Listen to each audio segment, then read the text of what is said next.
It's easy to get in a rut when it comes to dinner time, but what if you could take the same recipes you already know and make them even better? The tips I'll show you in this recipe can make every weeknight dinner better and more delicious.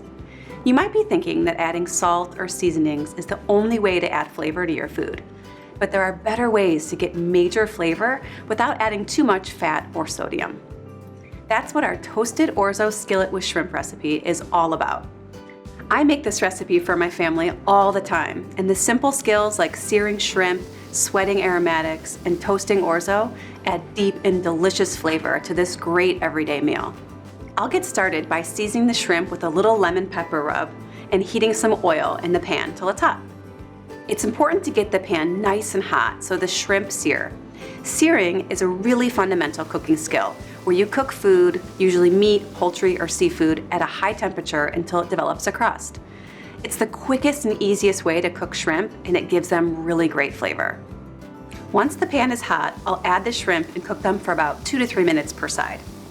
When they're done cooking, they'll have a browned exterior and a tender interior, and they'll look opaque with a pearly pink color. Next, we're going to melt some butter in the same pan so it gets all the delicious flavor the shrimp left behind. Then I'll add some onion, garlic, and a little bit of salt and let them sweat for about 1 to 2 minutes. Cooking these aromatics with a little fat or sweating them helps them release their flavors and moisture. Now that the onions are soft, I'll add the orzo and stir while toasting for about 2 to 3 minutes. Toasting orzo is an easy way to boost the flavor. It gives it a nutty taste and a golden color. You can really smell it toasting. Now I'll add the broth and peas and bring it to a simmer. You're going to see the liquid being absorbed into the orzo when it's cooking. When the orzo is done cooking, add the shrimp back in with half of the cheese and the lemon juice and stir it all together.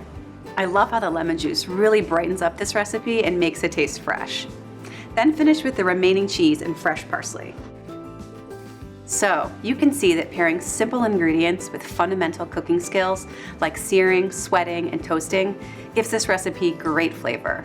It's the perfect, easy recipe to share with your family and friends.